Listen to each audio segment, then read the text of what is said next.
Yeah, former Open Series, very, very successful player. Ghost of Open Series past. Indeed. Back here battling. He is 5-2 at Grixis Control. Ross Merriam is 5-2 with Sultai Delver. You take a look at the board here. Young Pyromancer with a couple elementals. Looks like a goblin token out there from something.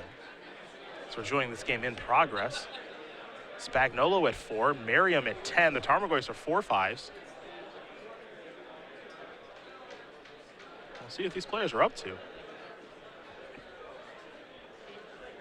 In comes Young Pyromancer and an elemental token now. Young Pyromancer is the follow-up. Looks like Spagnolo is empty-handed. It's 7-4 in favor of Merriam. After what we just watched, it looks like we're tuning in now to a just pretty classic creature damage race. Yeah, just a normal game of Magic. Right. I mean, the cards are fancier and there's some weird eccentricities in the list, but it's just a normal game of Magic right now. Yeah. Merriam's in an interesting spot here because he's got 2 huge Tarmogoyfs that are each presenting lethal. But Spagnolo has enough chump blockers here to make things interesting. But if Merriam pumps the brakes, that means that Spagnolo can draw a spell for his Young Pyromancer, which means pumping the brakes isn't probably a good idea at all. It's possible that Ross's best case scenario here is attacking with 1, because it prevents all the damage on the way back, or most likely Nick can't attack, and it still forces some chump blocking. Ross's hand is a Forcible and a land. So nothing, effectively. Yes.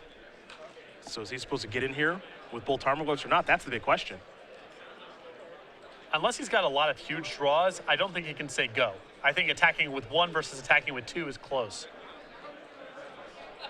I like attacking with both, but Ross is very unsure. But I always like attacking with both. Play one way. You have to hope your opponent doesn't draw a spell, I guess. It's a tough spot for both players, you can see.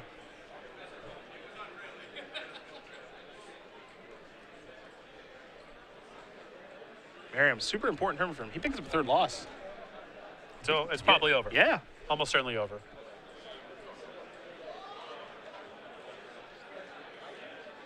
He's trying to weigh the benefits of attacking with 1 Tarmogoyf, 2 Tarmogoyfs, or no Tarmogoyfs. And yeah, again, from where I'm sitting, we're walking to game 3, don't know what he's playing around. Attacking with 0 is not an option. Nope. It's got to be 1 or 2. Looks like Ross has settled on 2. Tokens are blocking. Here's the thing, if Spagnolo whiffs this turn, this attack works out great. Yep. If he draws a spell, Ross probably going to lose. Attack for 2. A sign of a person who missed. Yep. Pass the turn back. Ross going to quickly untap, play a land, attack with both of these. Yep, he did miss. Pass the turn back. Merriam does have a Force of Will in hand. Spagnolo's going to play a Ponder. Trigger. Ross, I think, might Force of Will this. Well, you get a double chump block out of it if you force a will right now. Yep. The problem is if Nick cantrips into more cantrips, where do you stop it? You kind of need to stop this now. Force the double chump block, and then Nick's drawing up the top of his deck without really anything going on. And you can be pretty confident the last card in his hand. I suppose it's possible it was Daze, but most likely a land. There are the blocks. Does Spagnolo have an out here? He'll draw a card. It's 5-4. Gataxian Probe going to go down to 2. Redraw. Counterspell. That's going to do it. Ross Merriam's going to win this match here over Nick Spagnolo. Barely hangs on. Salty Delver will take care of Grixis Control. Merriam is still alive in this thing. Nick Spagnolo, we haven't seen in a very long time, always brewing in Legacy. Of course. In fact, was the first person I've seen in any constructed Magic tournament to play with Pack Rat. Played it alongside Life from Below in one of his old control brews many, many moons ago before people played Pack Rat in Standard. Maybe a little ahead of the curve there. A little bit.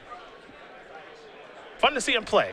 Unfortunately, picks up the loss here, his 3rd loss. We won't see him anymore this particular weekend. Ross Merriam, maybe we'll see more of you. He is 6-2 now with Salty Delver. 1 more round to go, though. No guarantee he even makes day 2. He's got to win next round. Yeah, and that